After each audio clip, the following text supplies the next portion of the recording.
Hi friends, welcome back to 5 Minute Modern.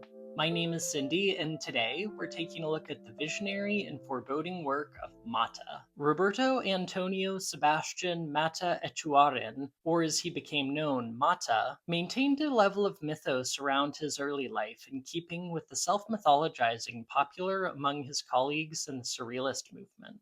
For example, he would claim to be born on the numerically auspicious date of November 11th, 1911, though historians think it's more likely he was born in 1912. Matta was born and raised in Santiago, Chile, to a well-educated and cultured European mother, and a father who he described as a Chilean cowboy who never read a book. Though Matta would remain vague about many details of his childhood, we know that he was raised devoutly Catholic and attended a school run by French Jesuits. According to his friend, the painter Gordon Onslow Ford, the fear of divine judgment and obsession with death instilled in Matta during his childhood would continue to burden him for years. To enact a definitive break from the rigid Catholic strictures of his youth, Matta left Chile in 1935 and began years of traveling. He worked briefly for the famed modernist architect Le Corbusier in Paris, but Matta's interest was shifted from the rational calculations of architecture and towards the raw emotion of painting, after befriending the expressionistic poets Federico Garcia Lorca, Pablo Neruda, and Gabriela Mistral. Lorca in particular would exert a great influence on Matta. Following Lorca's murder during the Spanish Civil War, Matta wrote a lengthy and impassioned film script inspired by Lorca, titled The Earth is a Man. Though never realized as a film, many of the vibrant and surrealistic images in the script would later inform Matta's paintings. In 1937, Matta met André Breton and joined his surrealist group. Matta was a relative latecomer to the group, which had been around for over a decade by that point, but he began to rapidly integrate surrealist ideas into his work.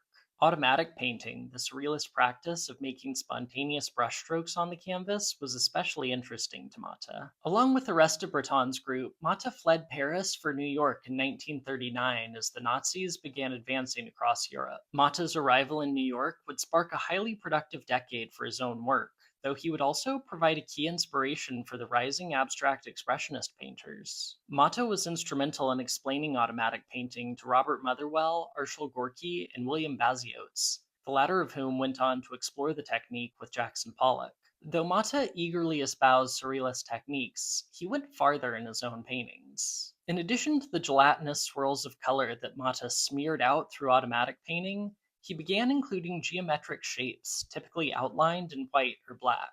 The effect of these shapes could be to create three-dimensional space on the canvas or contradict it. Retaining perhaps some of his early training in architecture, Matta creates three-dimensional space in one part of the painting, only to disrupt it in another, leaving the viewer disoriented by the tension between the competing spatial realities within the same painting. Matta was unique among the surrealists in subverting expectations of space in addition to expectations of content. For Marcel Duchamp, this was Matta's greatest contribution as an artist. But personally, I find another aspect of Matta's work to be more significant. In the wake of the widespread devastation of World War II, Matta abandoned the surrealist search for personal truth in favor of exploring more widespread social realities. Of particular concern to Matta was the rise of technology. Matta believed that technology invaded our privacy, sparked paranoia, and tortured us to a state of inhumanity. While many surrealist painters explored human-animal hybrids in their work, Matta was alone in depicting anthropomorphized machines. The humanoid robots that populate his paintings often look agonized, as though physically and spiritually tortured by their contact with technology. There is likewise a suggestion of violent sex, as though the humanoids are reduced to their most animalistic, a desperate search for orgasmically induced oblivion.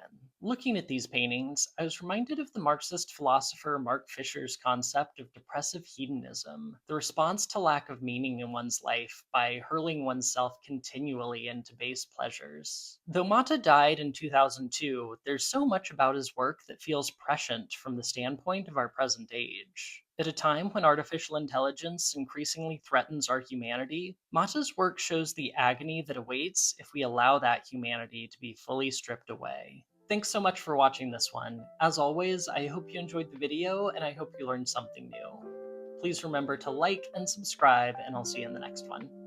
Bye.